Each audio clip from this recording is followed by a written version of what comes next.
ॐ सच्चिदानन्दरूपाय विश्वोत्पत्त्यादिहेतवे तापत्रयविनाशाय श्रीकृष्णाय वयं नमः। गुरुर्ब्रह्मा गुरुर्विष्णु गुरुर्देव महेश्वर गुरुर्साक्षात् परब्रह्मा तस्मै श्रीगुरवे नमः। जेहि वर कृपा करहि जन जानी कवियुराज नर चावै भानी मोरी सुधारी सो शब भांति जासु कृपा नहीं कृपा गति। ओम हराय नमः। ओम परमात्मने नमः। कृष्ण चंद्र भगवान की जय हो। राधा रमण भगवान की जय हो। भागवत भगवान की जय हो।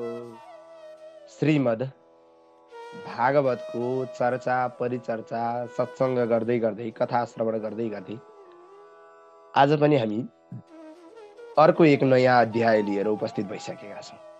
आजको हाम्रो अध्याय रहेको छ सप्तम स्कन्धको 7औं अध्याय, यानी कि 7को 7मा उपस्थित भइरहँदा यो अध्यायसँग पनि अगाडिको एक अध्याय जोडिन जान्छ। किन त्यस्तो भने होला भन्ने गर्दा लास्टमा हामीले 6औं अध्यायको अन्तिम श्लोकमा भनेको पद्यलाई सम्झिने हो भने त्यहाँ दैत्य पुत्र भनेका आफ्ना मित्रहरूले प्रहलादजीसँग एउटा अनौठो प्रश्न गर्नुभएको छ। तपाईँ र हामी सँगै बस्ने, सँगै खाने, सँगै हुर्केका, तपाईँको र उमेर हाम्रो धेरै पनि अन्तर पनि छैन, तपाईँ हामी साथी, एउटै गुरुसँग पढ्छौँ र गुरुले हामीलाई एउटै ज्ञान दिनुभएको छ। तपाईँ चाहिँ यत्रा सारा सर्वस्व ज्ञान जान्ने अनि तपाईँ भनिरहनु भएको छ यो ज्ञान मलाई नारदजीले दिनुभएको भनेर, अनि हामी चाहिँ त्यो केही पनि नजान्ने, तपाईँलाई मात्रै नारदजीले खुसुक्क आएर कहिले दिनुभयो यो ज्ञान?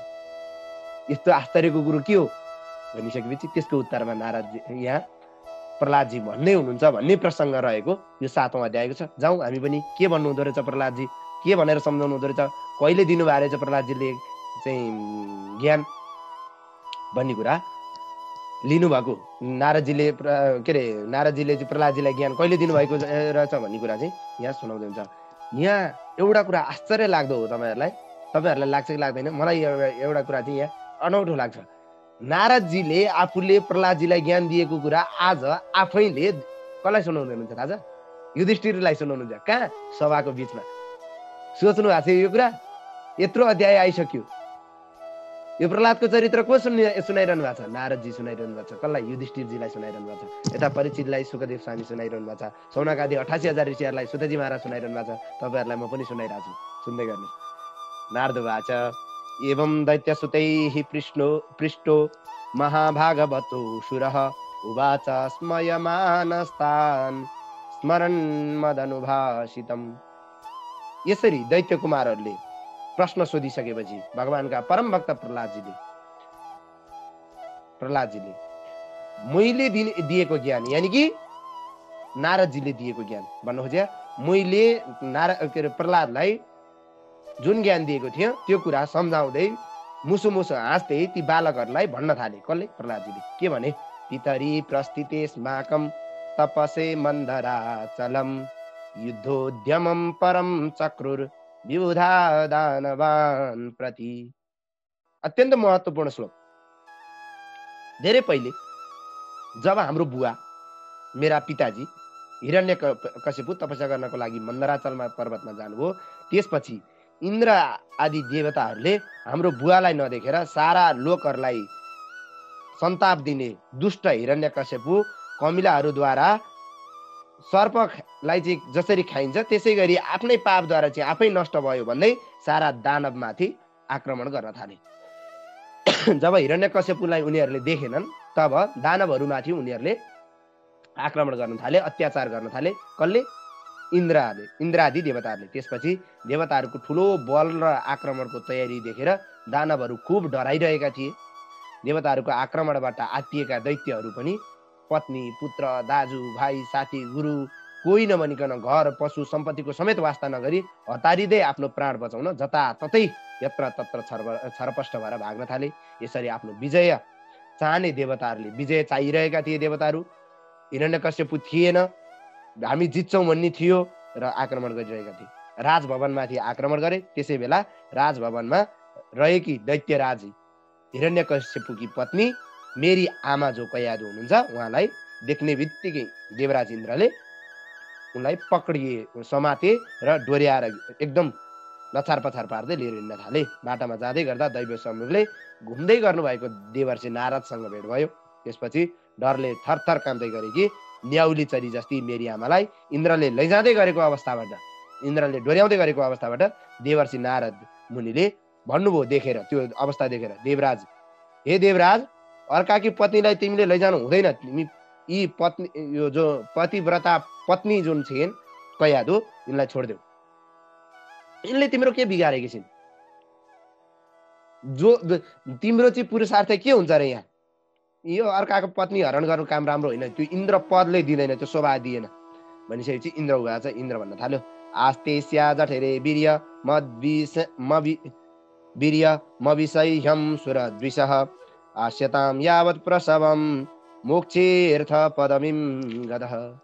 हे देवर्षि, यी कैयादुको गर्भमा देवद्रोही हिरण्यकश्यपुको अत्यन्तै प्रभावशाली छोरो बसेको छ। त्यो छोरो भनेको को? प्रहलाद। आफू म बसेको कुरा आफै सुनाइरहनु भएको छ। छोरो बसेको छ। जबसम्म यिनी सुत्केरी हुन्नन् तबसम्म यिनलाई मेरो नियन्त्रणमा राख्छु। यिनी सुत्केरी भएपछि यिनको चाहिँ शिशुलाई, जो बच्चा जन्मिन्छ त्यसलाई पहिला मार्छु, अनि बल्ल यिनलाई छोडिदिन्छु।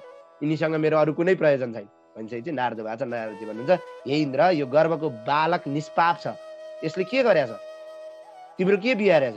यिनको गर्भबाट भगवानको परम भक्त, भगवानको चाहिँ अनुसरण गर्ने परम भक्त, अत्यन्तै शक्तिशाली प्रभावशाली बालक जन्मिने छ। तिम्रो के बिग्रिएको छ त्यसमा? त्यसैले यो बालकलाई तिमीले मार्न सक्दैनौ, कुनै पनि हालतमा सक्दैनौ। यहाँ भगवानको भक्त जन्मिँदैछ, भगवानको भक्तलाई पहिले भगवानले रक्षा गर्नुहुन्छ। तिम्रो बरु प्राण जान सक्छ, यिनको यो बालकको प्राण जानेवाला छैन। जोगाउन कसैले पनि सक्दैन। यिनलाई जोगाउन, किन मार्न कसैले सक्दैन? विचार गरे तिमी। नारदको यस्तो कुरा सुनेपछि इन्द्रले यो कुरामा विश्वास गर्दै मेरी आमालाई छोडिदिए। म माथि ठुलो अनुग्रह भयो। मेरी आमालाई पनि अत्यन्तै कैयादुलाई चाहिँ भगवानका भक्तमाथिको चाहिँ अनुरागले आमा कैयादुलाई परिक्रमा गर्दै आफ्नो लोकतिर लागे। को? इन्द्र। भर्खर आफैले पकडेर मार्छु भनेको मान्छे आफै उनैको परिक्रमा गरे। किन? नारदजीले भनिदिनुभयो कि भक्तको त्यहाँ गर्भमा जन्म हुँदैछ, ध्यान दिनु। भक्तको गर्भ हुने उसलाई पनि परिक्रमा गर्छन्, त्यति श्रद्धा र त्यति भक्ति गर्छन् ईश्वर प्रति, अनि पो हुन्छ त। देवर्षि नारदले मेरी आमालाई आफ्नै आश्रममा लैजानुभयो कतै, अनि डराएकी मेरी आमालाई आश्वासन दिँदै भन्न थाल्यो, जहिलेसम्म तिम्रा सिमाना हुँदैन त्यही बेलासम्म तिमी यही मेरो आश्रममा बसिराख। मेरी आमाले पनि नारदजीको कुरालाई स्वीकार गर्नुभयो। मेरा पिता दैत्यराज हिरण्यकशिपु तपस्या गर्न जानुभएको थियो, न फर्किने कुनै उनै थिएन। त्यही बेलामा देवर्षि नारदको सान्निध्यतामा चाहिँ निर्भय भएर मेरी आमा बस्नुभएको थियो। मेरी आमा त्यस बखतमा गर्भिणी हुनुहुन्थ्यो। उहाँलाई चाहिँ पतिदेव फर्किएपछि मात्रै आफ्नो प्रसव भए हुन्थ्यो भन्ने इच्छा पनि थियो। तर त्यसैले गर्भको कल्याण र आफूले चाहने समयमै सुत्केरी हुने इच्छा पूर्तिका लागि उहाँले चाहिँ देवर्षि नारदसँग अत्यन्त भक्तिभावले सेवा पनि गर्नुहुन्थ्यो। नारदजीको अत्यन्तै धेरै ज्ञानको लागि पनि गर्नुभएको थियो। यसरी त्यसपछि अत्यन्त दयालु सर्वसमर्थ देवर्षि नारदले आफ्नी सेविका बनेकी गर्भिणी सेवा गर्न तयार भएकी ती कैयादुलाई, मेरी आमालाई र मलाई पनि उद्देश्य गरेर धर्म र ब्रह्मको रहस्यको विषयमा ज्ञान दिन थाल्नुभयो। एकदम निर्मल ज्ञान दिन थाल्नुभयो। मजाले ज्ञान दिनुभयो। मेरी आमाले स्त्री स्वभावको कारणले धेरै समय चाहिँ भएको हुनाले बिर्सिसक्नु भयो, तर ऋषिको अनुग्रहले गर्दा मलाई भने त्यो ज्ञान अहिलेसम्म भइरहेको। मेरी आमालाई र मलाई सँगै दिएको ज्ञान चाहिँ मेरी आमालाई बुढेसकालले छोयो क्या, अरू केही भएन। मेरी आमालाई बुढेसकालले छोयो। मेरी आमा अज्ञानी, त्यहाँमाथि दैत्य स्वभाव भएकी, अनि त्यस्तै आचरण भएकी हुनाले मेरी आमाले बिर्सिन्। म भने बालक हो, भर्खरको काँचो इँटा भन्छन् नि, काँचो माटो, कहाँको काँचो इँटा हुनु, काँचो माटोलाई जुन आकृति दियो त्यस्तै आकृति। मलाई भने अहिलेसम्म ऋषिको अनुग्रह भएको भने मलाई चाहिँ ज्ञान छ। हे दैत्य कुमारहरू, यदि तिमीहरूले मेरो कुरामा श्रद्धा गर्छौ भने तिमीहरूलाई पनि यो धर्म विषयक तत्त्व विषयक ज्ञान प्राप्त हुन्छ। किनभने कसैले श्रद्धापूर्वक यदि स्त्री बालक आदिले पनि श्रद्धापूर्वक यदि ज्ञानलाई चाहिँ श्रद्धा गरेर सुन्दछ, यदि ज्ञान आर्जन गर्न चाहन्छ भने त्यो उसलाई प्राप्त हुन्छ। ईश्वर मूर्ति कालको चाहिँ कारणले गर्दा वृक्ष आदिमा, फलफुल आदिमा, शरीर आदिमा जन्मिनु, हुनु, बढ्नु, बदलिनु, घट्नु, नष्ट हुनु जस्ता अनेक विकारहरू भइरहन्छन्। विशेष गरी 6वटा विकार हुन्छन्, देखिन्छन्। त्यो भाव विकारका हुन्, भावका विकार हुन्, आत्माका होइनन्।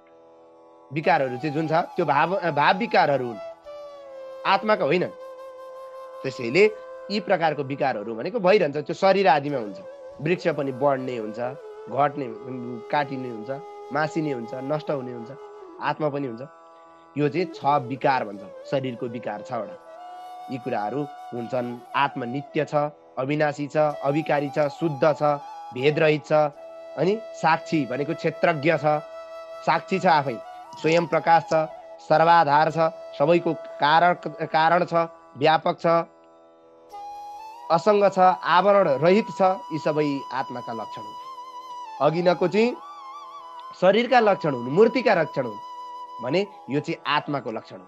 आत्माको लक्षण र शरीरको लक्षण फरक छुट्याइदिनु भएको। यी सबै आत्माका लक्षण हुन्। यी आत्माका 12वटा लक्षणहरू बुझेको विवेकी मोहबाट कहिल्यै पनि फस्दैन। मोहबाट निस्किन्छौ। शरीर आदि वस्तुहरूमा म मेरो भन्ने भावना त्यागिहाल्छ। त्याग्नु पनि पर्छ। आत्माको यी अवस्थालाई बुझेको मान्छेले, आत्माको यो अवस्थालाई बुझ्ने मान्छे, आत्मा र शरीरको भिन्नतालाई बुझ्ने मान्छे। जसरी सिपालु सुनारले चाहिँ सुनखानीमा ढुङ्गाहरूबाट उपाय लगाएर सुन निकाल्छ। हेर्नुहोस् त, सुन के देखिन्छ? टपक टपक हामीले हातमा देखे जस्तो सुन हुन्छ? हुँदैन। त्यो माटोमा मिलेको हुन्छ। प्युरिफाई गरेर अनेक तरिकाले गरेर के गरेर निकाल्छ नि त। खोइ सुन टपक्क आउँछ। हो त्यस्तै हो विवेकी मान्छेहरूले पनि घर इन्द्रिय आदिमा चाहिँ एकदम प्युरिफाई गरेर आत्मालाई चटक्क पारेर टक्क निकालेर टक्कै मुक्ति गर्छ। ज्ञान चाहियो त्यो प्युरिफाई गर्ने, त्यो चाहिँ प्रशोधित गर्ने, जे भन्नुहोस् नाम हो। त्यसरी ब्रह्म साक्षात्कार हुन्छ। जसरी सुन खोजिन्छ माटोमा। कपिलादि तत्त्ववेत्ता महर्षिहरूका चाहिँ अनुसार 8वटा प्रकृतिहरू छन्। प्रकृतिका 8वटा स्वरूप छन्, जसभित्र मूल प्रकृति, महत्त्व, अहङ्कार र पञ्चतन मात्र पर्दछन्। त्यसै गरी प्रकृतिका सत्व, रज, तम 3वटा गुणहरू हुन्छन्। सबैका साक्षी रूपले बस्ने पुरुष चाहिँ एउटा मात्रै छ र प्रकृति एवं विकृतिको संघात स्वरूप स्थावर, जङ्गम आदि 2 प्रकार भएर प्रकट हुन्छ, प्रकारको छ। धीर व्यक्तिहरूले शुद्ध मनले अन्वय र व्यतिरेक पद्धतिद्वारा, अन्वय र व्यतिरेक भनेको के हो भन्ने कुरामा चाहिँ हामीले द्वितीय स्कन्धको 9औं अध्यायमा मजाले चर्चा परिचर्चा सकिसकेका छौँ। अन्वय र व्यतिरेक फेरि एकचोटि त्यताबाट पढ्नुपर्छ। नभएदेखि एकदम धीर पुरुषहरूले, ज्ञानी व्यक्तिहरूले, ज्ञान चाहने व्यक्तिहरूले अन्वय र व्यतिरेकको पद्धतिद्वारा विचार गरेर संसारको उत्पत्ति, स्थिति र प्रलयको कारण अनुसन्धान गर्नुपर्दछ, बुझ्नुपर्दछ र नेति वाक्यलाई आधार मानेर, यहाँ हेर्नुहोस् भागवतले पनि भन्यो नेति वाक्यलाई आधार मान्ने भनेर। नेति भन्ने वाक्यलाई चाहिँ आधार मानेर अनात्म पदार्थलाई त्याग्दै आत्मतत्वको बुझ्नु पर्दछ र शरीरमा नै परमात्माको खोजी गर्नुपर्दछ। शरीरभित्रै खोज्ने हो, बाहिर कहाँ खोज्ने हो? बाहिर भेटिँदैन। शरीरको कुरा आफै भित्र रहेको कुरा बाहिर खोजेर हुन्छ? श्रीमती घरमा चाहिँ श्रीमतीलाई ढोका चुकुलाएर थुनिदिने अनि गएर चाहिँ मेरी श्रीमती हराई भनेर चाहिँ चोक खोज्न हिँडेर भेटिन्छ? भेटिँदैन। त्यस्तै हो। आत्मालाई चाहिँ भित्र अनेक जाल जेल विषय वासना दुनियाँ झेलेर चुकुल लगाएर राख्ने नि। आफ्नै भित्र परमात्मालाई, आत्मालाई जे भन्नुहोस् अनि खोज्ने का। हे प्रभु, अब कुन मन्दिरमा जाँदा भगवान मिल्छ? हेर्नुहोस् त, लक्ष्मी प्रसाद देवकोटाले भन्नुभयो कि भएन? कुन मन्दिरमा जान्छौ यात्री, कुन मन्दिरमा जाने हो? आत्मतत्वको विचार गर्नुपर्ने, आत्मतत्वलाई भित्र चुकुल्लाइदिने, विषय वासक्ति आसनाले सारा कुरा चुकुल्लाइदिने होइन, परमात्मालाई भित्रै थुनिदिने अनि खोज्न जाने क्या? मठमा हो कि, मन्दिरमा हो कि, गुरुको छेउमा हो कि, दानमा हो कि, यज्ञमा हो कि, होम गरेर हो कि, साधु सन्तकोमा जाने हो कि, तीर्थ जाने हो कि, जाने कहाँ हो? चुकुल चाहिँ घर लाउने, घर श्रीमती थुनेर चोकचोका श्रीमती हराई भन्दै खोज्न जाने। यही प्रवृत्ति हो। त्यही उदाहरण त्यही हो। जाग्रत, स्वप्न, सुसुप्ति सबै बुद्धिका लक्षण हुन्। ध्यान दिइरहनु होला। जाग्रत, स्वप्न, सुसुप्ति यो के को लक्षण हो? बुद्धिका लक्षणहरू। ती वृत्तिद्वारा जसद्वारा प्रकाशित हुन्छन् तिनीहरूलाई जसले अनुभव गर्छ, त्यो शरीर इन्द्रिय आदि भन्दा भिन्न अन्तर्यामी आत्मा तत्व जो हुन्छ त्यो साक्षी हो। त्यो साक्षी स्वरूपमा छ, अत्यन्तै साक्षी छ। जसरी गन्धको चाहिँ ज्ञान गर्दा त्यसको आश्रयको रूपमा हावालाई जानिन्छ। गन्ध केबाट आयो? हावाले ल्याएको हो कि न? हावा नभएको ठाउँमा गन्ध होला कि नहोला? पक्का पनि हुँदैन। त्यही ज्ञान दिन खोज्यो। हावालाई बुझ्नु पर्दछ। गन्ध ल्यायो कि हावा यस्तो निर्मल हुन्छ, हावाबाट यस्तो राम्रो ज्ञान गन्धमा पनि समान रूपले बग्दिन्छ, लिएर बग्दिन्छ। जसको साथी त्यस्तै गनाउने ठाउँमा फोहोरको डङ्गुरको छेउमा गयो भने त्यस्तै भएर गइदिन्छ, फुलको छेउमा गयो भने बास्नादार भइदिन्छ। तर आफू कुनै स्वरूपकै छैन। हावाको कुन गन्ध स्वरूप हो हावाको? होइन। उसले जसको सङ्गत गर्छ त्यस्तो फल हुन्छ। ध्यान दिनु। एकदम विवेकी मानिसले पनि त्यसै गरी बदलिरहने यो जाग्रत आदि स्वप्न आदि यो 3 वृत्तिहरूको साक्षीको रूपमा आत्माको अन्वय आदिलाई चाहिँ बुझ्नु पर्दछ। आत्मा छ भनेर बुझ्नु पर्दछ र आत्मालाई बुझेर चिन्तन गर्नुपर्छ। गुण र कर्म कारण भएको एकदम एवं ज्ञानमूलक यो संसार बुद्धिवृत्तिको सङ्कल्पको आधारमा देखिएको छ। बुद्धिले सङ्कल्प गरेका कारण यो संसार प्रतीत भएको छ। यद्यपि संसार वास्तविकता भने संसार झुटो छ भन्दा हुन्छ। भन्दा गुरु कसरी झुटो? घर पनि देखिया छ, बाइक चढ्या पनि हो, श्रीमती पनि हो, पैसा पनि हो, बोल्या पनि हो भन्ने लाग्छ। वास्तविक कुन दिन ज्ञान हुन्छ भने जुन दिन ज्ञान हुन्छ त्यो दिन झुटो हो भन्ने ज्ञान हुन्छ। नत्र भने चाहिँ जुन दिन जागा हुँदाखेरि सपना झुटो भए जस्तै सुतुन्जेल त सपना सत्य लाग्छ, 100% सत्य लाग्छ जो कोहीलाई। संसार पनि त्यस्तै हो। जबसम्म यो संसारमा रुमल्लिरहेछौ नि तबसम्म सत्य नै लाग्छ। जुन दिन संसारबाट झल्यास बिउजेर चाहिँ उठ्ने बेला हुन्छ नि, थुक्क जिन्दगी काँड सपनामै पो बसिया रहेछ त अहिले जिन्दगीमा। गर्नुपर्ने कामै गरिएन छ। फेरि अर्को जन्म त गरिहाल्छु भन्छ मान्छे। त्यस्तै प्रवृत्तिमा फसिरहन्छ। जसरी स्वप्न झुटो हो त्यसै गरी संसार मिथ्या हो, त्यो भन्ने बुझ्नु पर्दछ। त्यसैले दैत्य कुमारहरू संसारमा बुद्धिमूलक छ भने कुरा बुझेर संसार चाहिँ बुद्धिमूलक, बुद्धिले जस्तो प्रतीत भयो त्यस्तै हुन्छ भन्ने बुझेर 3 गुणका चाहिँ मूल कर्महरूको बीजलाई नष्ट गर्नुपर्दछ। ती कर्महरूको मूल भावलाई नष्ट गर्नुपर्छ। वास्तवमा बुद्धिवृत्तिको प्रभावलाई रोक्नु नै योग हो। योग भनेको के हो त भन्दा बुद्धिको खराब प्रवृत्तिलाई रोक्नु चाहिँ बुद्धिवृत्तिलाई रोक्नु नै योग हो। त्यसलाई बुझ। चित्तवृत्ति योगस चित्तवृत्ति निरोध भन्छ गीताले त झन् होइन। चित्तलाई चाहिँ एकदम बसमा राखेर चिन्तन गर्नु होइन, त्यो बुद्धिको वृत्तिलाई कम गर्नु, आत्मा र शरीरको भिन्नतालाई बुझ्नु नै योग हो। चित्तवृत्तिका प्रवाहलाई रोक्न शास्त्रमा अनेकौं उपायहरू छन्, बताइएका छन्। ती उपायमध्ये जसबाट सर्वनियामक प्रभुमा चाहिँ सजिलै प्रेम हुन्छ, सजिलै बुझिन्छ, उहाँलाई जसरी बुझ्न सकिन्छ त्यो उपायलाई स्वीकार गर्नुपर्दछ। त्यसलाई बुझेर भगवान त्यो तत्त्वतर्फ लाग्नुपर्दछ र भगवान प्राप्त त्यसैले गराउँदछ। गुरु शुश्रूषया भक्त्या सर्वलब्धा शब्द लब्धार्पणे न छ। गुरुहरूको सेवा गर्ने, भगवानमा भक्ति गर्ने, प्राप्त भएका सम्पूर्ण कुराहरू भगवानमा अर्पण गर्ने, सज्जन र भगवानका भक्तहरूको सङ्गत गर्ने, भगवानको आराधना गर्ने, कथा सुन्ने, श्रद्धापूर्वक कीर्तन गर्ने, भगवानका चरणारविन्दको ध्यान गर्ने, भगवानका प्रतिमाहरूको दर्शन पूजन गर्ने, सम्पूर्ण प्राणीहरूमा भगवत भक्ति गर्ने, सम्पूर्ण प्राणीहरूमा भगवत दर्शन गर्ने। यो कुरा कसले? सबै मन्दिरमा, मठ मन्दिरमा, ढुङ्गामा मात्रै देउता देख्नु। सम्पूर्ण प्राणीहरूमा हेर्नुहोस् त, शब्दले त यहीँ छुन्छ। शब्द अत्यन्तै सजिलो लाग्छ तर गर्न कठिन छैन। किन कठिन? जुन दिनसम्म गरिँदैन त्यो दिनसम्म कठिन छ। जुन दिनसम्म गर्न थाल्यो त्यो दिनबाट सुरु भइहाल्छ। सम्पूर्ण प्राणीमा भगवत भक्ति गर्ने, भगवत बुद्धि गर्ने, अनि यही उपायद्वारा चाहिँ भगवानमा वास्तविक प्रेम गर्नुपर्दछ। त्यही भगवानमा वास्तविक प्रेम हुन्छ। यिनै कुराहरूले, यी सबै कुराहरू चाहियो। गुरुको सेवा चाहियो, भगवानमा प्रेम भक्ति गर्नु पर्यो, प्राप्त भएका वस्तुहरूमा चाहिँ एकदम भगवानमा अर्पण गर्नु पर्यो, सन्तोष हुनु पर्यो, सज्जन हुनु पर्यो, सज्जन र भगवानका भक्तहरूको सङ्गत गर्नु पर्यो, खराब व्यक्तिको सङ्गत गर्नु भएन, भगवानको आराधना गर्नु पर्यो, कथा सुन्नु पर्यो, सुनाउनु पर्यो, श्रद्धापूर्वक सबैमा दया भाव राख्नु पर्यो, सबैमा भगवान देख्नु पर्यो। त्यसपछि मनले चाहिँ सम्पूर्ण प्राणीहरूको हित चिताउँदै आफूले सकेको पदार्थ तिनीहरूलाई अर्पण गर्दै सम्मान गर्नुपर्दछ। 30, 31 र 32 श्लोकले यही कुरा बताए। जुन जब सम्पूर्ण साधकहरूले यसरी पूर्वोक्त यो बताइएको माथिको बताइएको साधन अनुसार काम, क्रोध, लोभ, मोह, मद, मात्सर्य गरेर यो 6वटा शत्रु, षट शत्रु भन्छ, षटहरी है, विचार गरिरहनुहोस्। काम, क्रोध, लोभ, मोह, मद, मात्सर्य यो 6वटा शब्द घोकिहाल्नुहोस्। यी 6वटा शत्रुलाई जसले जित्दछ भगवानको भक्ति गर्दछ। यदि यिनीहरूलाई जितेर भने त्यस भक्तिद्वारा सर्वनियामक, सर्व अन्तर्यामी वासुदेव खुसी हुनुहुन्छ। अनि भगवान परमेश्वर परमात्मा चाहिँ परम प्रेम स्वरूप निश्चल अनुराग प्राप्त हुन्छ, सब भगवानमै गएर मिलिन्छ। जुनसुकै भक्तहरूले स्वेच्छापूर्वक विविध अवतारहरू लिएर भगवानहरू विभिन्न प्रकारको अद्भुत लीलाहरू गर्नुहुन्छ, त्यसको चिन्तन मनन पाठ आदि सारा गर्न थाल्नुपर्दछ।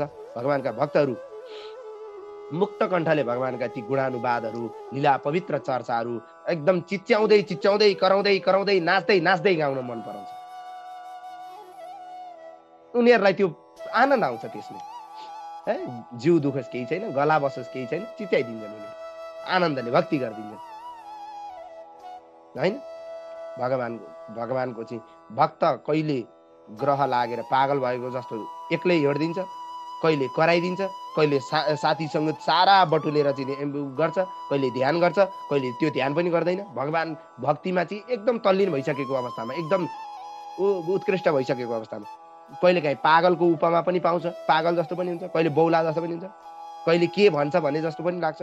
कहिले काहीँ भगवानको त्यो भक्तहरूको सामान्य भक्तिमा चाहिँ डुबिसकेको मान्छेको लक्षण बताइदिएको।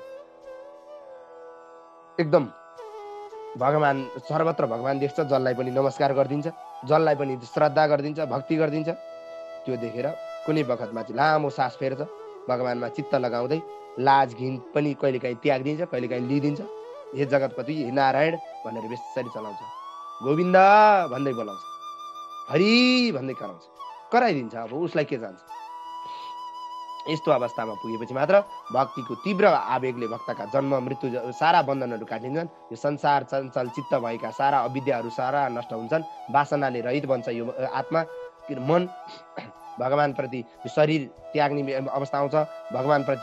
भगवानप्रतिको आकर्षणले गर्दा मनको चाहिँ स्वरूपलाई नै परिवर्तन गरिदिन्छ, मनमा नै परिवर्तन आउँछ, लाग्छ, स्वाभाविक लाग्छ होइन। त्यसपछि एकदम भक्तले भगवान एकै भावले ध्यान गर्दछ, बुझ्दछ, गर्नु पर्दछ। यो संसार राग द्वेष आदिले चाहिँ युक्त भएको छ। कुलसित चित्त भएका व्यक्तिहरू पनि यदि निमित्त भएर चाहिँ एकदम नित्य भगवानको चाहिँ चिन्तन प्राप्त गर्नु, यदि चिन्तन मनन गर्दछन्, भक्ति गर्दछन्, माथि बताएका काम गर्दछन् भने त्यस्तो उपाय हुन्छ। र संसारको मृत्यु चक्रबाट काटिने, मृत्यु चक्रमा नफस्ने एउटै मात्र उपाय यही हो। विद्वानहरू शुद्ध चित्तले भगवानलाई प्राप्त गर्दा नै सुखलाई र नै मोक्ष सुख भनेर भन्दछन्। भगवानको चाहिँ एकदम भगवानलाई प्राप्त गर्ने सुखलाई नै मोक्ष भनिदिएका छन् विद्वानहरू। त्यसैले यो दैत्य कुमारहरू सबै कुरा त्यागेर सर्वअन्तर्यामी प्रभुमा नै आफ्नो हृदयमा भजन गर, सुरु गर बालक केटा, के गर्ने, यस्तो तरिकाले हुँदैन, सुरु गरिहाल। हे असुर बालकहरू, आफ्नै हृदयमा आकाश जस्तै सर्वव्यापक रूपमा रहनुहुने भगवानको ध्यान गर।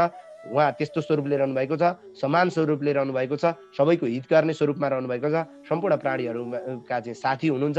हरि केवल सबैको भित्र हुनुहुन्छ, तर केवल तिमीले चाहिँ चिन्ने प्रयास गर्नु पर्यो, केवल उहाँको ध्यान गर्ने प्रयत्न गर्नु पर्यो, केवल उहाँलाई सम्झिनु पर्यो। बरु भोग विलासका साधन भएका यी विषयमाहरू बटुल्दा धेरै दुःख हुन्छ, जबकि यिनीहरूको प्रयोजनै कम हुन्छ, कामभन्दा धेरै दुःख हुन्छ यिनीहरू बटुल्दा नि। घरमा बसेर कति आनन्द पाइएला थाहा छैन, घर बनाउँदा, त्यसको कर तिर्दा, त्यसलाई संरक्षण गर्दा त्यति दुःख हुन्छ। बाइक चढेर कति आनन्द प्राप्त हुन्छ थाहा छैन, बाइकलाई तेल हाल्दा, त्यसको मेन्टेनेन्स गर्दा, त्यो लड्दा त्यति नै दुःख हुन्छ। बढी दुःख बढी, सुख कम। संसारका सम्पूर्ण पदार्थहरू त्यस्तो हुन्छन्।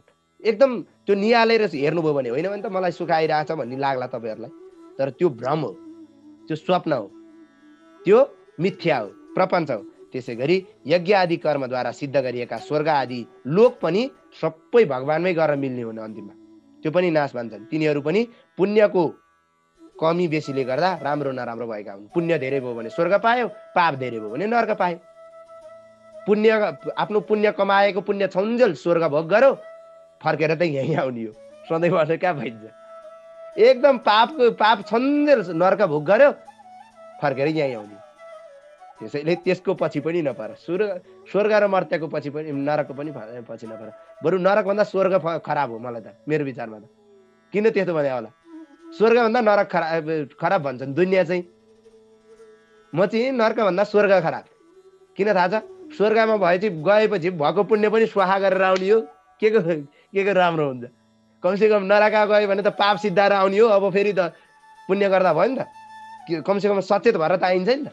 त्यसैले स्वर्गभन्दा नरकै राम्रो हो। बरु यसो विचार गर्ने, यदि राम्रो विचार गर्ने हो भने नत्र भने त छडे पुण्य मर्त्यलोके विसन्ति, थोरै पुण्य गरेको छ मर्त्यलोकमै गएर फस्ने हो।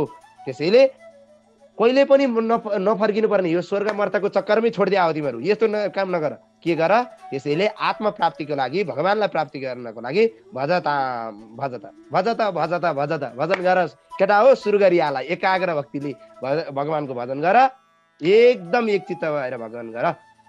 केवल भगवानको भजन गर्नु नै मुख्य उद्देश्य हो, भगवानको भक्ति गर्नु नै मुख्य प्रयोजन हो। यस लोकमा चाहिँ आफूलाई चाहिँ विद्वान मान्ने व्यक्तिहरू पनि सुख प्राप्तिको लागि सङ्कल्प गर्दै बारम्बार लौकिक सुख वैदिक कर्म गरिरहन्छन्, तर परिणाम दुखैमा पुगिरहन्छ। विद्वान छन् र पनि कतिपय अवस्थामा सङ्कल्प गरिदिन्छन्, चाहिने नचाहिने सङ्कल्प गर्छन् अनि आफै फस्छन्। सुखाय दुःखमोक्षाय सङ्कल्प हि कर्मिणः सदाप्नोतिहया पछ है, सदाप्नोतिहया दुःख मनिहाय सुखावृतः। के भनेको त? आफ्नोति भनेको प्राप्त गर्दछ, अनि आया भनेको इच्छा रहित हुनाले। कर्म मार्गमा लागेका व्यक्तिहरू दुःखबाट छुट्नको लागि कर्मको नै सङ्कल्प गर्छन्। कामबाट छुटकारा होस् भनेर त्यही कामको सङ्कल्प गर्दछन्, तर त्यो सङ्कल्प काम गरेर सुखको प्राप्ति नभएर दुःखको कारण बन्दछ। हिलोलाई पखाल्न हिलै पानी हालेर हुन्छ? हिलोलाई पखाल्न त सफा पानी हाल्नु पर्यो नि त भाइ। शास्त्रले बताउनु खोजेको कुरा त्यो हो क्या। हिलोलाई पखाल्ने हिलैले त पखाल्दैन नि त। हिलो दल्या ठाउँमा अझै हिलो दल्यो भने पखालिन्छ त? पखालिँदैन। हिलो पखाल्नलाई सफा पानी हाल्नु पर्यो हो, त्यो भन्न खोजेको। वास्तवमा कर्मबाट छुटकारा पाउन कर्मैको सङ्कल्प गर्ने होइन, कर्मको मूल सङ्कल्प गर्ने होइन, त्यो गर्नु हुँदैन। वास्तवमा सुख त सङ्कल्पलाई त्यागेपछि मात्र प्राप्त हुन्छ। त्यो सङ्कल्पैलाई त्याग्यो, केही पनि आसक्ति गरेन भने त्यसबाट प्राप्त गर्दछ। सांसारिक मानिसहरू जुन शरीर आदिका विभिन्न काम्य कर्महरू गर्दछन्, शरीरहरूद्वारा शरीरका चाहिँ विविध काम्य कर्महरू गर्दछन्, विषय भोगको कामना गर्दछन्, त्यो शरीर वास्तवमा आफ्नै हुँदै पनि आफ्नो होइन। ल ठ्याक्कै यहीँ आएर भन्यो 43 श्लोक, आफ्नो हुँदै पनि आफ्नो होइन शरीर। किनभने यो शरीर त केवल कुकुर गिद्ध स्यालहरूको भोजन मात्रै हो। मरेपछि केले खाइदिन्छ? कि त आगोले खाइदिन्छ, कि त अब दाह संस्कार गरेर कसैले छोराहरूले जलाइदियो भने आगोले खायो, नभए माटोमा गयो। कुकुरले भेट्यो भने लुस्दिहाल्छ, स्यालले भेट्यो भने लुस्दिहाल्छ, गिद्धले भेट्यो भने लुस्दिहाल्छ। लुस्छ कि लुस्दैन? लुस्छ। भने चाहिँ शरीर त मेरो होइन रहेछ, वास्तविक शरीर मेरो हो त रहेछ, म हो रहेछ त? होइन रहेछ। शरीर पनि यो मिथ्या हो। संसारका त कुरा के गर्छौ भाइ? आफ्नै शरीर म भनेर सोचेको शरीर पनि मिथ्या भनिदिन्छ शास्त्रले। अब गर्छौ के? अब पनि आत्मचिन्तन गर्दैनौ भने फसिराख भनिदिन्छ शास्त्रले। त्यस्तो भनेको हो। निश्चय नै यो शरीर नाशवान छ। प्रारब्धको कारणले गर्दा यो निश्चित उमेर प्राप्त हुन्छ, जीवलाई प्राप्त भएको छ। कहिले छुट्छ भन्ने ठेगान छैन, यसको क्षणभङ्गुर छ। त्यसैले यसको पछि नलाग। शरीर त आफ्नो छैन भने शरीरभन्दा अलग भएका यी ममताका विषयहरू, स्त्री पुत्र घर, हेर्नुहोस् त 43, 44, 45 सबै इम्पोर्टेन्ट है। स्त्री पुत्र घर सम्पत्ति, शरीरै आफ्नो छैन भने स्त्री कसरी आफ्नो हुन्छ, घर कसरी आफ्नो हुन्छ, पुत्र कसरी आफ्नो हुन्छ, धन सम्पत्ति कसरी हुन्छ, राज्य कसरी हुन्छ, ढुकुटी कसरी हुन्छ, हात्ती घोडा मन्त्री सेवक साधन मित्र बाह्य पदार्थहरू कुनै पनि आफ्नो होइन, कुनै पनि होइन। नझुकिनु होला, चिन्तन गर्नुहोस्, यो कुरा सत्य प्रतीत हुन्छ। चिन्तन गरेन भने चाहिँ यो झुटो लाग्छ, यो केही न कामको गुरुले के सिकाएको जस्तो लाग्छ। चिन्तन गरियो भने चाहिँ यही कुरा सत्य लाग्छ। शरीरसँगै नाश भएर जाने अनेक पदार्थहरू छन्, नरक आदि दिलाउने, स्वर्ग आदि दिलाउने अनेक प्रपञ्चहरू छन्। त्यो वास्तविक नित्य जस्तो लाग्छ, तर होइन। वास्तविक आनन्दको सागर भनेको परमात्मामा लगेर आत्मालाई मिलाउनु नै हो। आनन्दै आनन्दको प्रयोजन भनेको त्यही हो, त्योभन्दा बाहेक केही छैन। हे असुर बालकहरू, हे मेरा साथीहरू, गर्भाधानदेखि नै मृत्युसम्मका अवस्थाहरूमा अविद्या काम कर्मका कारणले दुःख झेलेका जीवात्माहरूलाई यो संसारले कति सुख दिन्छ र?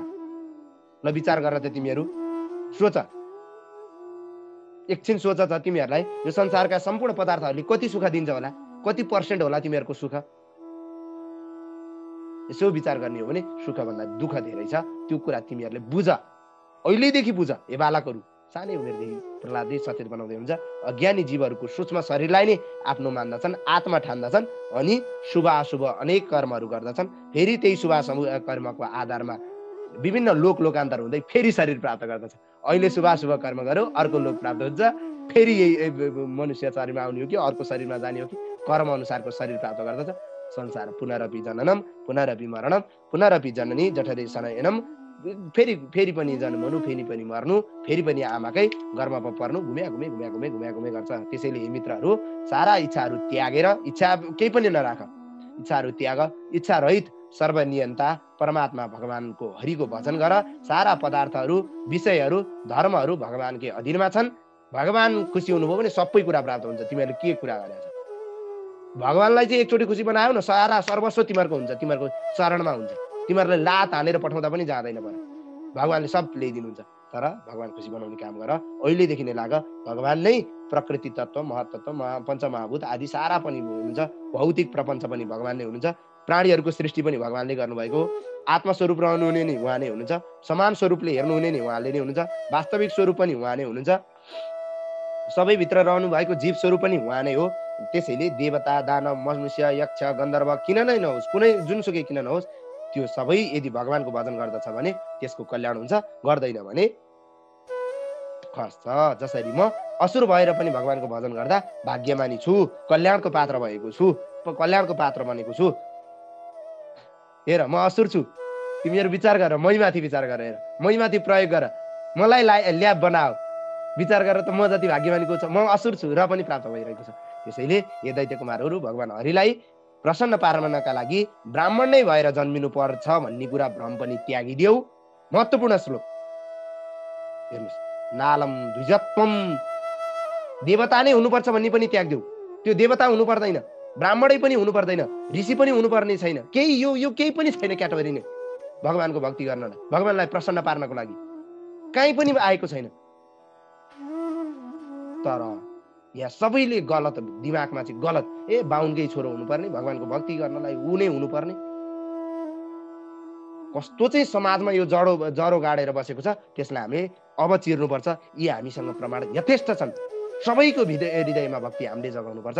हाम्रो कर्तव्य हो, हामी लागौँ, आजैदेखि लागौँ। त्यसैले भगवान हरिलाई प्रसन्न पार्नको लागि न जात चाहिन्छ, न वर्ण चाहिन्छ, न योग्यता चाहिन्छ, केही पनि चाहिँदैन, केही पनि चाहिँदैन। खोइ हात्तीलाई केही पनि चाहिएन, कुनै डिग्री चाहिएन, विदुरको कुनै जात चाहिएन, नारदजीको कुनै जात चाहिएन, म असुर जाति प्रहलाद मेरै उदाहरण, मलाई केही चाहिएन। के को यो जात, के को ब्राह्मण, के को क्षेत्री, के को वैश्य, के को शूद्र, कहाँ छ यो?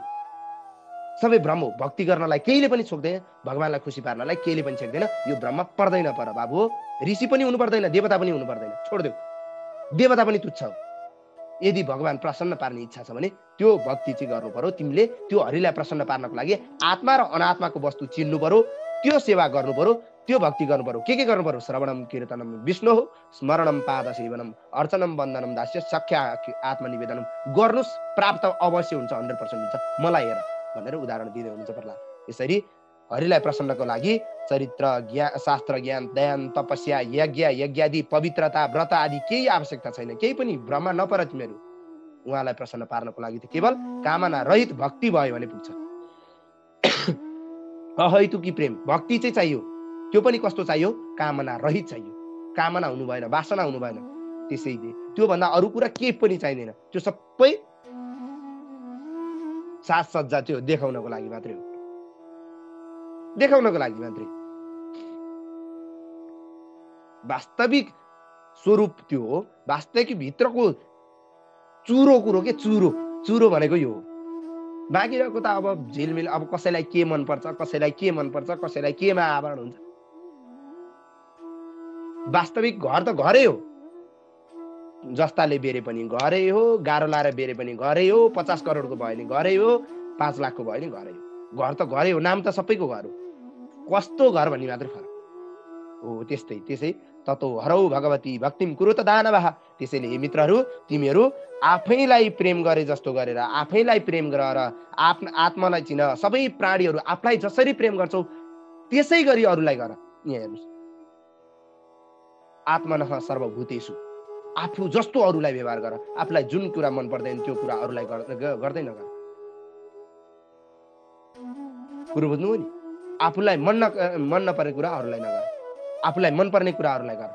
अरूलाई पनि आफू जस्तै उसको हृदयमा पनि भगवान हरि हुनुहुन्छ भनेर भक्ति गर, उसमा पनि त्यसरी प्रेम गर। दानव, यक्ष, राक्षस, स्त्री, शूद्र, वनवासी, पशु पक्षी, पाप योनिमा उत्पन्न भएका सम्पूर्ण भगवानमा चाहिँ एकी भाव गरेर चाहिँ प्रेम गर्नुपर्दछ।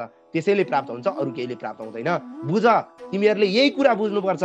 भक्ति गर। यसै गरी यस लोकमा मनुष्य शरीर प्राप्त गर्नुको परम लक्ष्य नै यही हो कि भगवानसँग प्राप्त हुनु, अनन्य भक्ति गर्न सकोस्, सर्वत्र नै सबैमा नै भगवानको दर्शन गर्न सकोस्, यत्र तत्र सर्वत्र सबैमा भगवान देखोस्, तपाईमा पनि भगवान देखोस्, प्राणीमा भगवान देखोस्, रुखमा भगवान देखोस्, जड वस्तु। मान्छेमा भगवान नदेख्नेले ढुङ्गामा चाहिँ कसरी भगवान देख्न सक्छ? ढुङ्गामा मात्रै पूजा गरेर देवता प्राप्त हुँदैन, 100% हुँदैन। शास्त्र प्रमाण यही नै हो। जसले जेसुकै भन्नुहोस्, तर ढुङ्गा पूजा गर्न छोडिदिनुहोस्, मूर्ति पूजा छोडिदिनुहोस्, यो भन्न खोजेको हो। भक्तिको एउटा मार्ग हो त्यो, भक्तिको एउटा खुड्किलो हो त्यो, त्यसलाई नै गर्नुहोस्। तर प्राणीमा दया भाव राख्नुहोस् के, प्राणीमा दया भाव राख्नुहोस्, सर्वत्र सबैमा प्रेम गर्नुहोस्, सबैमा मिठो बोल्नुहोस्, सबैमा भक्ति गर्नुहोस् के, सबैमा सर्वनियन्ता भगवान हुनुहुन्छ भनिरहेछ त। रुखदेखि जड पदार्थदेखि थल चल्ने सम्पूर्ण पदार्थमा ईश्वर हुनुहुन्छ भने सबैमा देख्नु पर्यो नि। यो पो उत्कृष्ट भक्ति हो त। यो भक्तिको कति प्रकारका भक्त हुन्छन् भन्ने कुरामा 11 स्कन्धमा यो कथा आउँछ। भक्तहरू कति प्रकारका हुन्छन् भने 3-4 वटा भक्तहरूको प्रकार। मूर्तिमा मात्रै भगवान देख्ने, साधु सन्त गुरुमा मूर्तिमा भगवान देख्ने र संसार सर्वत्र भगवान देख्ने, यी यस्ता प्रकारका भक्तका क्याटेगोरी हुन्छ। हो, आफूलाई कुन क्याटेगोरीमा स्विच गराउनुहुन्छ? मूर्तिमा मात्रै भगवान देखेर मात्रै भगवान प्राप्त हुने चाहिँ होइन। यही शिक्षा दिन खोजेको भनेको सबैमा त्यो प्रेम गर्नुहोस्, सबैमा त्यो भक्ति गर्नुहोस्, सबैमा भगवान हुनुहुन्छ, मूर्तिमा पनि हुनुहुन्छ, जड वस्तुमा पनि हुनुहुन्छ अनि चेतन वस्तुमा पनि हुनुहुन्छ भन्ने बुझाउन खोजेको यो अत्यन्तै गोपनीय रहस्य भएको। इति श्रीमद्भागवत महापुराणे पारम्यहंस्यां संहितायां सप्तम स्कन्धे दैत्य पुत्रानुशासनम नाम सप्तमो अध्याय 7औं स्कन्धको 7औं अध्यायमा गरिएको यो भगवत परिचर्चालाई पूज्य गुरुवरका चरण कमलमा र भागवत भगवानका चरण कमलमा विश्राम। ओम अस्तु परिपूर्णम। श्रीकृष्ण अर्पणमस्तु।